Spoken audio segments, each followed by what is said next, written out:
انداز میں قرآن پاک کی تلاوت کی، اس سے توبہ کرتا ہوں۔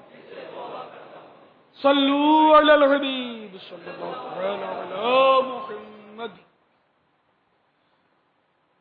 تو جب دوسرے موجود ہو نا تو قرآن پاک سنیں گے نہیں، تو بس پھر اپنا چپ چاپ پڑھ لیں۔ آپ دیکھتے ہیں رمضان حال میں جب شور مچتا ہے تو میں سورہ اخلاص سورہ قریش پڑھتا ہوں، لیکن آواز نہیں آنے دیتا، چپکے سے پڑھ لیتا ہوں۔ تو یہ سننے کے لیے تیاری نہیں ہے۔ جب سب چپ ہوئیں تو پھر آدمی پڑھے۔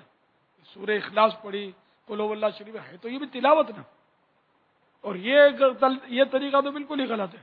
یہ پتہ نہیں عوام میں ہے رائج، ویسے اس لیے میں جب بھی وہ شروع کرتا ہوں نا تو اعوذ پڑھتا ہوں تو یہ اعوذ پڑھتے ہیں، قل هو اللہ احد کہتا ہوں تو بعض آواز آ جاتی ہے قل هو اللہ احد، تو کوئی نہ کوئی ان کو روک دیتا ہے۔ تو یہ طریقے ہیں عوام میں، تو یہ غلط طریقہ ہے۔ قرآن پڑھنے کا یہ طریقہ نہیں ہے تلاوت کا کہ ایک پڑھے قل هو اللہ احد تو سارے پڑھیں قل هو اللہ احد۔ یہ طریقہ صرف مدرسے کا ہے۔ ہاں، مدرسے میں بچے زور زور سے مل کے اپنے سبق یاد کر رہے ہیں تو یہ جائز ہے کہ یہ تلاوت نہیں کر رہے، یہ تو سبق یاد کر رہے ہیں، سیکھ رہے ہیں۔ تو ان کو اگر استاد سکھا رہا ہے کہ پڑھو بھائی قل هو اللہ احد، تو بچے نے پڑھا قل هو اللہ احد، یہ طریقہ صحیح ہے۔ لیکن عوام جو یہ ذکر و اذکار کرتے ہیں وہ اور چیز ہے، جیسے ہم کھانے کی دعا پینے کی دعا پڑھتے ہیں، وہ دعا ہوتی ہے۔ تلاوت اس طرح نہیں کی جاتی۔ تلاوت اتنی آواز تو ضروری کہ خود سنے، لیکن دوسرے موجود ہوں تو بس اتنی آواز سے پڑھے خود سنے، دوسرے موجود ہیں تو بس آہستہ پڑھے۔ کوئی اپنی تسبیح پڑھ رہا ہے، کوئی نماز پڑھ رہا ہے تو، یا کوئی سویا ہوا ہے تب بھی بلند آواز سے تلاوت نہیں کر سکتے، اور ذکر و اذکار بھی نہیں کر سکتے۔ جب کوئی سویا ہوا ہے دوسرا نماز پڑھ رہا ہے بلند آواز سے نہیں کر سکتے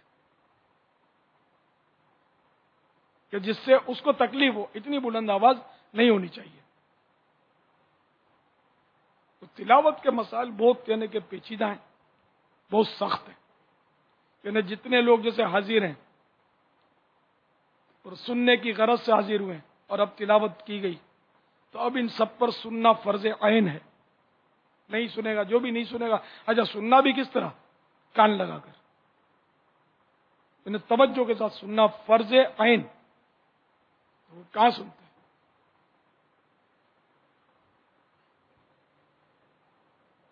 بات کرتے ہیں، چیت کرتے ہیں۔ اس سے بھی توبہ کرنی ہوگی اگر ایسا کیا ہے تو، کہ سننے کے لیے حاضر ہیں اور پھر نہیں سن رہے، یا بے توجہی سے سن رہے ہیں تب بھی نہیں، کان لگا کر سننا پڑے گا۔ اذا قرئ القرآن فاستمعوا له وانصتوا لعلکم ترحمون، جب قرآن پڑھا جائے تو خاموش رہو۔ ایک قرآن پڑھا جائے تو سنو اور خاموش رہو کہ تم پر رحم کیا جائے۔ واللہ تعالی اعلم ورسولہ اعلم عز وجل وصلی اللہ تعالی علیہ وآلہ وسلم۔